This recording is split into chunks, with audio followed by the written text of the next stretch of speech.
हरे कृष्णा प्रभु जी। हरे कृष्ण। प्रभु जी, मेरी एक जिज्ञासा थी कि प्राचीन मंदिरों जैसे कि कोणार्क मंदिर, जगन्नाथ मंदिर, खजुराहो में अधिकतर कुछ मूर्तियाँ ऐसी देखी जाती हैं जहाँ पर स्त्री पुरुष का संग होता हुआ दिखाई देता है।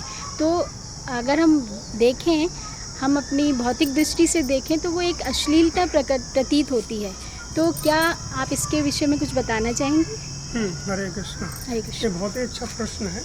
जी। आप देखें जगन्नाथपुरी में जाएं तो वहाँ जी। जो मुख्य द्वार है, जैसे 4 द्वार है वहाँ, तो द्वारों के ऊपर मूर्तियाँ बनी हुई है, स्त्री और पुरुष संग कर रहे हैं। या जी। कोणार्क मंदिर जाएं जो भुवनेश्वर में है, और खजुराहो में जाएं तो कई लोगों के मन में जिज्ञासा होती है, और कई लोग इसको एक अश्लीलता के रूप में भी ले लेते हैं, यानी कि वो जी। इसको हंसी के रूप में उड़ाते हैं कि भाई भगवान के मंदिर के बाहर ऐसा क्यों।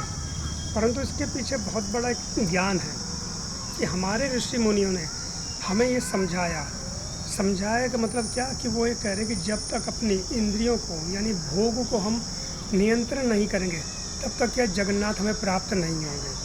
आप जितने भी देखें, जैसे वशिष्ठ ऋषि, इनके 100 पुत्र थे, तो कोई व्यक्ति ये सोचे कि 100 पुत्र होने के बाद ये राम जी के गुरु जी कैसे बन गए। भाई अगर एक दृष्टि से देखें ना, हम कहेंगे कि ये मतलब भोगी व्यक्ति है, लेकिन नहीं, क्योंकि जो ऋषि मुनि होते थे वो अपनी पत्नी के पास केवल उसी समय जाते थे जबकि उनको इच्छा थी कि संतान पैदा करनी है भगवान के लिए, यानी भगवान की वो कोई भी ना कोई जो कार्य है उसमें सहयोग करें। भौतिक संसार के लोग क्या केवल अपनी इंद्र तृप्ति के लिए संग करते हैं और बच्चे पैदा करते हैं। जैसे कहा गया शास्त्रों में कि जननी जने या जने भक्त दाता या सूर, नहीं तो जननी बाँझ रहे मति गवाए नूर। कि जननी यानी माँ या तो भक्त पैदा करे जो भगवान की भक्ति कर ले, प्रहलाद महाराज, ध्रुव महाराज, या दाता दान देने वाले राजा हरिश्चंद्र श्री भी, तो शूरवीर जैसे कि अर्जुन आदि। तो तभी स्त्री को बोला गया कि उसका जीवन सार्थक है, नहीं तो वो बाँझी रहे, उससे अच्छा क्या वो अपना यौवन क्यों गंवा रही है, मतलब संग करके। तो अगर हम अपनी इंद्रियों को नियंत्रण में नहीं करते तो हमें क्या है कि हम भगवान को प्राप्त नहीं कर पाएंगे।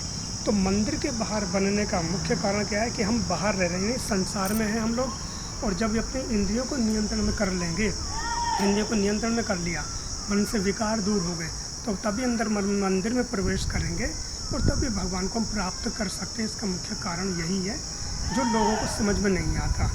इसको क्या है कि हमें अपनी बुद्धि का उपयोग करना चाहिए। ये क्यों कारण है, तो इसका मुख्य कारण यही है कि हमें शास्त्रों का सहयोग लेना चाहिए, और यही एक मुख्य कारण है इसका कि अपने इंद्रियों को नियंत्रण में करें तभी हम भगवान को प्राप्त कर पाएंगे। हरे कृष्ण। हरे कृष्णा प्रभु जी, बहुत बहुत धन्यवाद प्रभु जी। हरे कृष्णा।